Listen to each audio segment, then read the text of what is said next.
Hallelujah. सभी को जय मसीह की। मैं अमरीक जॉय आज एक बार फिर प्रभु पिता का धन्यवाद करता हूँ कि प्रभु पिता ने एक बार फिर समय दिया कि परमेश्वर के वचन आपके साथ बांट सकूँ। मेरा YouTube channel Hindi Punjabi Bible study Amrik Singh, इस चैनल के ऊपर मैं आपका स्वागत करता हूँ। अगर अभी तक आपने मेरे इस चैनल को सब्सक्राइब नहीं किया तो आप जल्दी से जल्दी मेरे इस चैनल को सब्सक्राइब कर लें। साथ में जो बेल आइकन है उसको टच कर लें ताकि आने वाले हर वीडियो का नोटिफिकेशन, उसकी जानकारी आपको तुरंत मिलने पाए और आप मेरे साथ इस वीडियो के अंत तक बने रहें। तो क्या आप अपने पास्टर से खुश हो? क्या आप अपने सेवक से दुखी हो चुके हो? क्या जैसा आप चाहते हो, क्या आपके सेवक आपके साथ वैसा व्यवहार नहीं कर पा रहे? कहीं ऐसा तो नहीं कि सेवक आपसे दुखी हो? जैसा व्यवहार आपको सेवक के साथ करना चाहिए, अपने अगुए के साथ, अपने पास्टर के साथ जैसा व्यवहार आपको करना चाहिए, आप नहीं कर पा रहे। तो कौन गलत हो सकता है, कौन सही हो सकता है? दो ही बातें हैं और दोनों बातों में एक बात तो सही है कि कोई ना कोई कहीं ना कहीं गड़बड़ी कर रहा है। कौन, कैसे, किस तरह से? जी हाँ, आज आपको इस बात को जान लेना आपके लिए बहुत ज़रूरी है। सेवक के बारे में और सेवक का विश्वासी के बारे में जान लेना बहुत ज़रूरी है। तो क्यों जान लेना चाहिए? जी हाँ, ये भी आपको पता चल जाएगा। कहीं ऐसा नहीं कि आप अपने सेवक की, अपने अगुए की, आप अपने पास्टर की लोगों के आगे बुराई करते हो, उनकी पीठ के पीछे आप उनकी निंदा करते हो। या फिर कहीं ऐसा तो नहीं कि सेवक है, जो पास्टर है, जो आपका अगुआ है, वो लोगों के बीच में जाकर आपकी निंदा करता हो, आपकी बुराई करता हो। तो बुराई करने का कारण क्या हो सकता है? निंदा करने का कारण क्या हो सकता है? अगर आपको इन सारे सवालों के जवाब चाहिए तो वीडियो को स्किप किए बिना पूरा देखना और आपको पता चल जाएगा। जी हाँ, कि परमेश्वर आज आपको, मुझको, हम सभी को वो क्या कहना चाहते हैं। परमेश्वर का दास जो विश्वासी लोगों के लिए एक बहुत बड़ा हौसले का कारण बनता है, उनकी शांति का कारण बनता है। अगर विश्वासी किसी मुसीबत में है तो परमेश्वर का दास उनके लिए वहीं पर आ खड़ा होता है। कैसे? एक बार ऐसा हुआ कि पुराने नियम की बात है, पहला राजा उसका 17 अध्याय। तो वहाँ पर ऐसा हुआ कि एक स्त्री थी जिसके बारे में लिखा है सारपत की विधवा, और वहाँ पर परमेश्वर का दास था एलिया। एलिया ने अहाब राजा को बोला था कि जब तक मैं नहीं बोलूँगा तब तक आकाश से ना बरसात गिरेगी और ना ओस पड़ेगी। अभी देखो, आकाश से बरसात नहीं गिरी तो यकीनन वहाँ पर अकाल पड़ चुका था। अभी लोगों में भूखमरी जैसा हो चुका था। अभी परमेश्वर का दास जो एलिया था, परमेश्वर ने उसके खाने का, उनके पीने का, उनके रहने का बंदोबस्त किया हुआ था।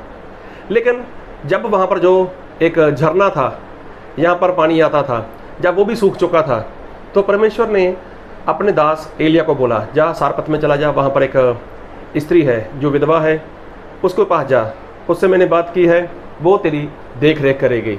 अब परमेश्वर का दास उसके पास पहुँचा और वो जो स्त्री थी वो क्या कर रही थी? अभी अपने खाना बनाने के लिए वो लकड़ी इकट्ठा कर रही थी। तभी परमेश्वर का दास वहाँ पर पहुँचा। उसने बोला कि मुझे पानी पिला। तो जब उसने ऐसी बात बोली कि मुझे थोड़ा पानी पिलाओ, तो जब उसने पानी लेने के लिए वो आगे गई, तभी परमेश्वर के दास ने उसको बोल दिया। और मैं वचन पढ़ूंगा आपके लिए, और पहला राजा उसका 17 अध्याय उसके 11 वचन।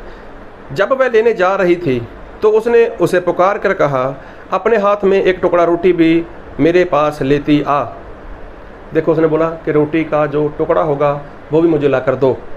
उसने कहा, तेरे परमेश्वर यहोवा के जीवन की शपथ, मेरे पास एक भी रोटी नहीं है, केवल घड़े में मुट्ठी भर मैदा और कुप्पी में थोड़ा सा तेल है, और मैं एक लकड़ी बीन कर लिए जाती हूँ, अपने और अपने बेटे के लिए उसे पकाऊं और हम उसे खाएं, फिर मर जाएं। अभी देखो, वो स्त्री जान चुकी थी कि अभी अकाल कितना भारी है, कि हमारे पास जो थोड़ा सा आटा है और थोड़ा सा तेल है, इसको मैं और मेरा बेटा खाएंगे। अभी सोचो एक मुट्ठी भर में कितनी रोटी बन सकती हैं। लेकिन अभी उसको ऐसा था, हम आज खाएंगे रोटी थोड़ी थोड़ी, उसके बाद थोड़े दिनों में हम मर जाएंगे। लेकिन परमेश्वर के दास ने क्या बोला? एलिया ने उसे कहा, मत डर।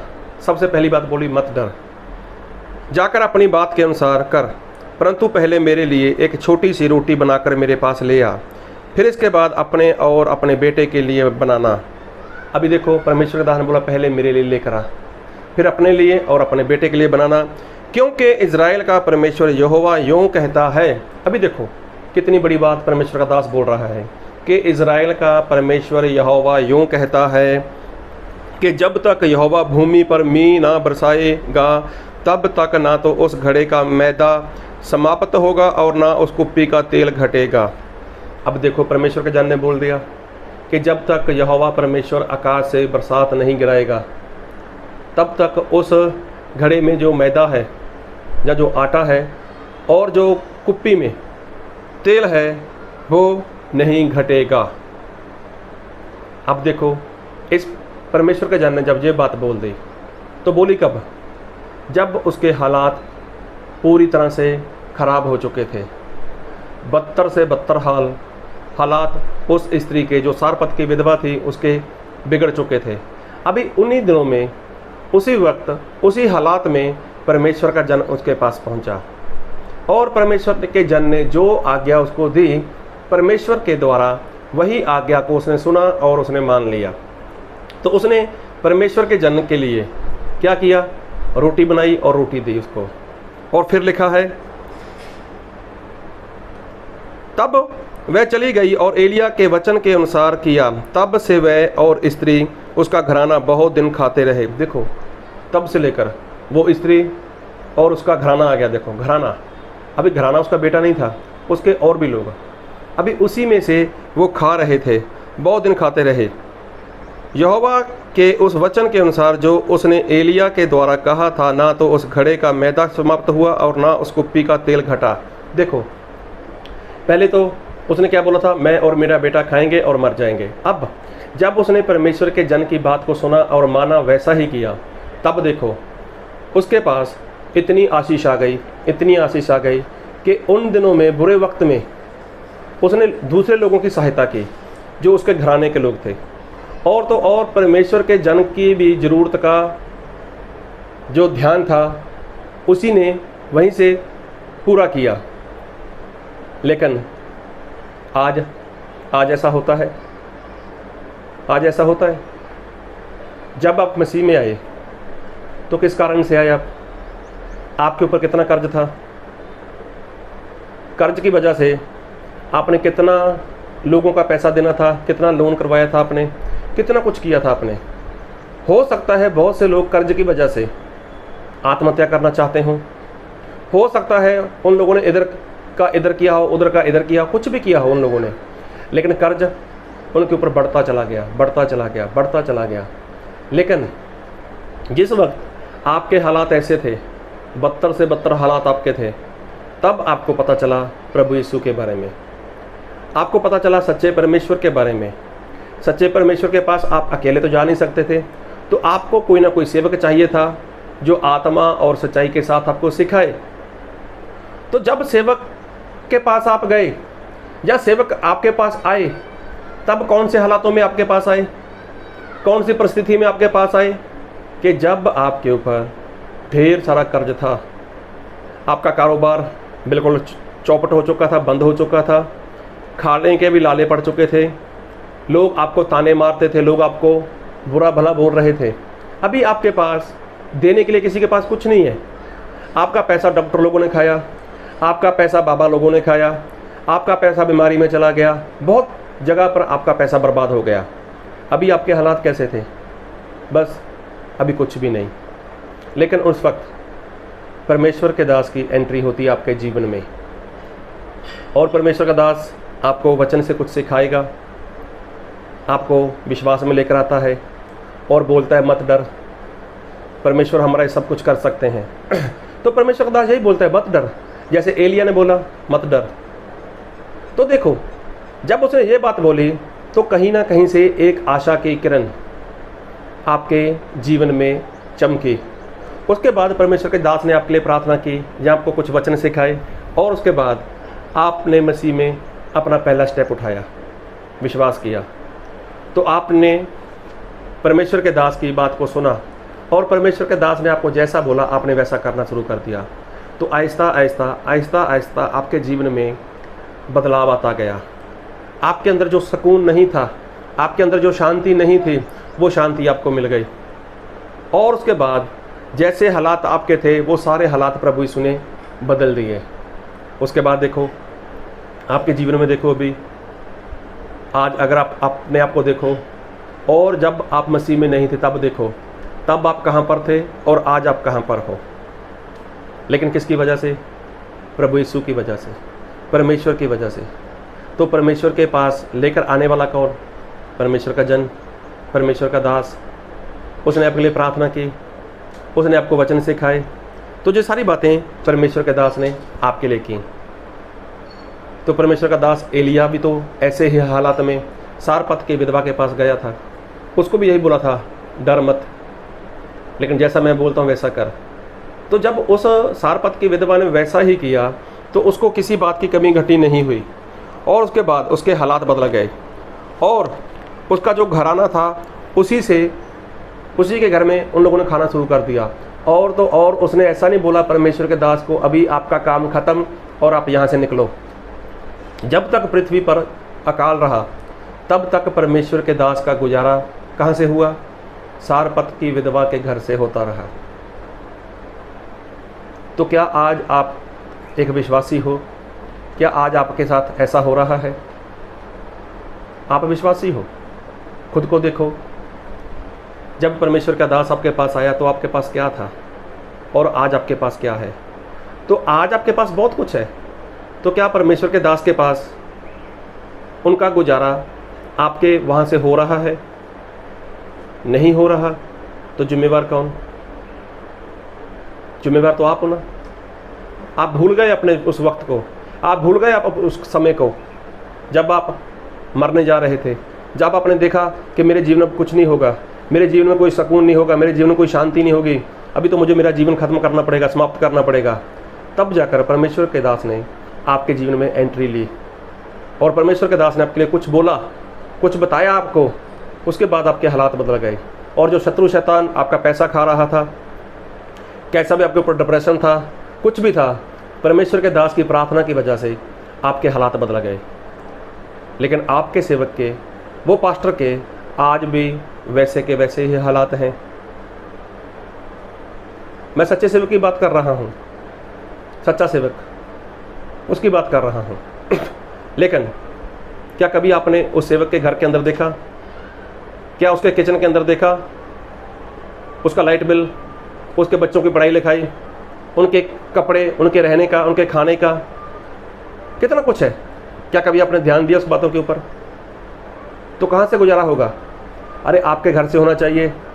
आप जो काम करते हो ना, वहाँ से परमेश्वर के दास का गुजारा होना चाहिए। ये मैं किसी एक विश्वासी की बात नहीं कर रहा, मैं पूरी चर्च के लोगों की बात करता हूँ, जिनका अगुआ ईमानदार है, जिनका अगुआ परमेश्वर के साथ वफादार है, जिनका अगुआ, जिनका पास्टर आत्मा और सच्चाई से चलता भी है और लोगों को चलाने का प्रयत्न भी करता है। तो मैं ऐसे सेवक की बात करता हूँ। तो क्या उनका गुजारा आपके वहाँ से हो रहा है? क्या उनका गुजारा चर्च की, कलीसिया के, मंडली के लोग कर रहे हैं? अगर नहीं कर रहे तो वो सेवक क्या करेगा? वो तो दुखी होता होगा ना, वो तो दुखी होता होगा। लेकिन दुखी ऐसा नहीं, ऐसा दुखी नहीं जैसे आप लोग दुखी थे पहले, ऐसा दुखी नहीं होता वो। उसका गुजारा तो कहीं ना कहीं से हो ही जाएगा। लेकिन आपकी जिम्मेवारी है जो वो, अगर आपका सेवक आपके ऊपर मेहनत नहीं करता, सिर्फ उसको दशमास चाहिए, 1 महीने में आपके घर पे आएगा, खाना खाएगा, कोई वचन नहीं, कोई प्रार्थना नहीं, कोई कुछ नहीं, तो फिर ऐसे सेवक से मिलकर भी आपको क्या फ़ायदा? बाकी आप समझदार हो, ध्यान से वचन को पढ़ना और समझ लेना। लेकिन कुछ लोगों का ऐसा मानना है, बाइबल में लिखा है 1 कुरिन्थियों उसका 9 अध्याय और उसके 9 वचन, क्या व्यवस्था भी यही नहीं कहती?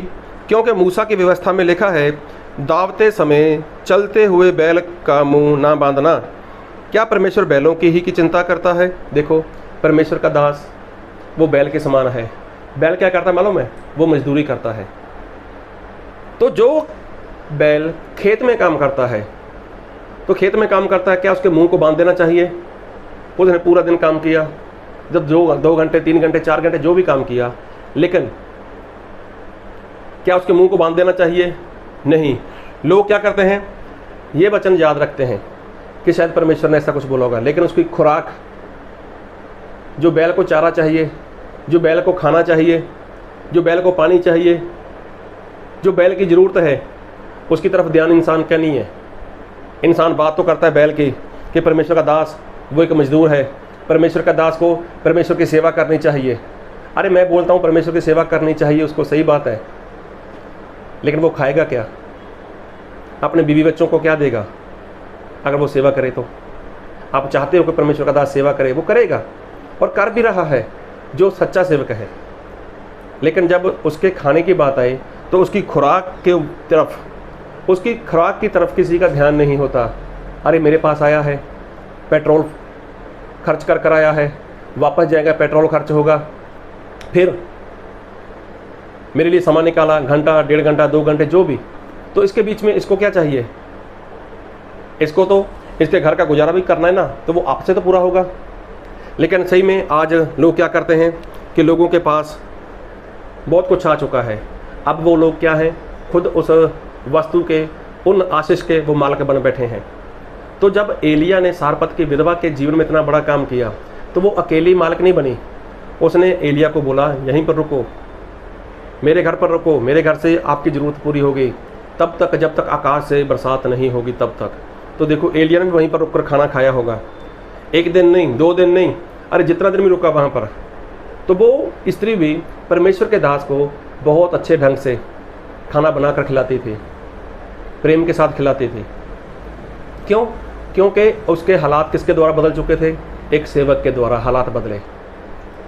तो आपके हालात भी तो परमेश्वर के दास के द्वारा बदल गए, सेवक के द्वारा बदल गए। तो क्या आप ऐसा करते हो कि आपके बदले हुए हालात, जिस सेवक की वजह से ऐसा हुआ है, तो क्या आप उनकी ज़रूरत पूरी कर रहे हो? और बाइबल में एक वचन पढ़ूंगा आपके लिए, 2 क्रंथियों उसका 6 अध्याय उसका 10 वचन। सो करने वालों के समान हैं परंतु सर्वदा आनंद करते हैं। देखो, यहाँ पर परमेश्वर का दास बोलता है कि हम तो सिर्फ ऐसे हैं जैसे शोक करते हैं, लेकिन फिर भी हम सदा आनंद करते हैं। कंगालों के समान हैं परंतु बहुतों को धनवान बना देते हैं। अभी देखो यहाँ पर लिखा है हम कंगाल के समान हैं, लेकिन बहुत लोगों को क्या है, हम लोग धनवान बना देते हैं। ऐसे हैं जैसे हमारे पास कुछ नहीं तो भी सब कुछ रखते हैं। देखो, परमेश्वर का दास बोलता है कि हम तो ऐसे हैं कि हम कंगाल के जैसे हैं, हम कंगालों के जैसे हैं, कंगालों के जैसे हैं, लेकिन फिर भी हमने बहुत लोगों को धनी बना दिया। तो देखना, ये जो वचन लिख रहा है ना परमेश्वर का दास संत पौलुस, इसने खुद का एक्सपीरियंस बताया लोगों को कि मैंने ना जाने कितने लोगों को धनवान बना दिया, लेकिन मेरे पास क्या है, मैं तो फिर भी तंबू बनाकर, उसका छोटा मोटा कारोबार कर कर अपना गुजारा करता हूँ। तो संत पौलुस के पास खुद का घर नहीं था, वो किराए के घर में रहता था, लेकिन उसके द्वारा कितने लोग आशीषित हुए, कितने लोग आशीषित हुए। लेकिन संत पौलुस को जब कभी ज़रूरत पड़ी तो उसने अपनी मंडली के लोगों को नहीं बोला कि ऐसा करो मेरे लिए, आप लोगों को ऐसा करना होगा, नहीं बोला कभी उसको। क्यों? क्योंकि संत पौलुस चाहे वो खुद लोगों को कंगाल दिखाई देता है, लेकिन कितने लोगों को धनीवान बना दिया उसने, धनवान बना दिया उसने। तो परमेश्वर का दास ऐसा ही होता है, उसके पास खुद के लिए कुछ हो चाहे ना हो, लेकिन वो और लोगों को धनवान बना देता है। उसकी प्रार्थना से, उसके वचन से, उसके मुंह के शब्द से कितने लोग धनवान बन जाते हैं। तो क्या आप भी नहीं, आपके हालात नहीं बदले? जब आप धनवान बन बैठे तो आज आप उसके मालिक बनकर बैठ गए। आपका पैसा बीमारी में नहीं जाता, आपका पैसा कोर्ट कचहरी में नहीं जाता, आपका पैसा शत्रु शैतान नहीं खा रहा। तो किसकी वजह है? परमेश्वर के दास की वजह से, जो आपको ऊपर से उन्होंने मेहनत की, जो आपको वचन सिखाए, उनकी वजह से। तो क्या आज आपका दास, आपका पास्टर, आपका अगुआ ऐसा बोल सकता है कि जो कुछ आपके पास है वो सब कुछ मेरा है और मेरी वजह से मिला है? क्योंकि परमेश्वर का दास ऐसा ही लिखता है, ऐसा है जैसे हमारे पास कुछ नहीं तो भी सब कुछ रखते हैं। देखो, हमारे पास कुछ भी नहीं है। संत पौलुस किराए के घर में रहा, तंबू बना बना कर गुजारा किया, उसके पास कुछ भी नहीं है, लेकिन बोलता मेरे पास सब कुछ है। क्यों? क्योंकि मेरी वजह से सबके पास सब कुछ आया। लेकिन परमेश्वर के दास के हालात कैसे हैं? तो परमेश्वर का दास जब आपके हालात बिगड़ते हैं ना, तब आपके पास खड़ा हो जाता है। तो परमेश्वर अपने दास के हालात कभी बिगड़ने नहीं देते, लेकिन उसकी ज़रूरतें तो है ना। तो क्या आपके द्वारा परमेश्वर के दास की ज़रूरत पूरी होती है? आपको लगता है कि परमेश्वर का दास एक मजदूर है, आपको लगता है कि परमेश्वर का दास एक बैल के समान काम करता है, तो परमेश्वर का दास संत मूसा वो यही बोलता है कि जब एक बैल वो खेत में काम करता है और उसके जब खाने का वक्त आता है, जब पीने का वक्त आता है, तब उसके मुंह को बांध कर रख दो, तो क्या वो काम कर पाएगा? क्या वो चल पाएगा? नहीं चल पाएगा, नहीं काम कर पाएगा। इसलिए जब भी आप परमेश्वर के दास का उपयोग करो, अरे कितना भी करो, कितना भी करो, लेकिन जब उसके खाने का वक्त आता है, जब उसका पीने का वक्त आता है, जब उसकी ज़रूरत का वक्त आता है, तब वो किसकी तरफ देखेगा? आपके घर की तरफ देखेगा, आपकी जेब की तरफ देखेगा, आपकी आशीष की तरफ देखेगा। तब लोग क्या करते हो? तब लोग आप अपनी जेब को बंद कर लेते हो। तब लोग क्या करते हो? आप अपना पैसा उठाकर बैंक में डाल देते हो। तो मेरे भाई, क्या परमेश्वर किसी बैल की चिंता करते हैं? नहीं, परमेश्वर अपने दास के बारे में बात करते हैं। इसलिए परमेश्वर का दास सही में आप लोगों से दुखी होता है। अरे सब कुछ तो है आपके पास, परमेश्वर का दास आपसे दुखी होता है। इस मामले में परमेश्वर का जो दास है, अगर वो दुखी होता है तो इसका हिसाब आपको देना होगा। अगर परमेश्वर का दास के पास आप सब कुछ लेकर जा रहे हो, उसको दशमांश दे रहे हो, उसको दान दे रहे हो, उसकी ज़रूरत पूरी कर रहे हो, अगर वो दास, वो पास्टर ईमानदारी के साथ, सच्चाई के साथ परमेश्वर के वचन आपको नहीं सिखाता, जिसकी वजह से आप स्वर्ग जाने वाले हो, तो फिर जिम्मेवार सेवक है, वो बुरा फंसेगा। इसलिए परमेश्वर के दास की ज़रूरत को समझो, और जो परमेश्वर का दास है, आपका अगुआ है, जो पास्टर है, वो भी कलीसिया के प्रति ईमानदार हो जाए, और जिस वचन की वजह से, जिसके द्वारा वो लोग स्वर्ग में जाएं, ऐसा काम करना शुरू कर दो। आप लोग अपने पेट की खातर मत करना काम, अपने कपड़ों की खातर, अपने घर के गुजारे की खातर काम नहीं करना, लेकिन उन लोगों को स्वर्ग में लेकर जाना है। और विश्वासी लोगों, चर्च के लोगों, कलीसियाओं के लोगों, मंडली के लोगों, आपको चाहिए आप अपने सेवक की हर एक ज़रूरत को पूरा करो, और वो आपसे होगी, क्योंकि वो आपके लिए काम कर रहा है। आपके हर दुख में, आपके हर सुख में, आपके हर परेशानी में वो आपके साथ खड़ा होता है। अगर ऐसा कर रहे हो तो मुझे कमेंट में ज़रूर बताना। अगर नहीं किया, अभी करना चाहोगे, तो भी कमेंट में बताना। प्रभु आपको इस वचन से बहुत ऐत की आशीष दे। आमीन।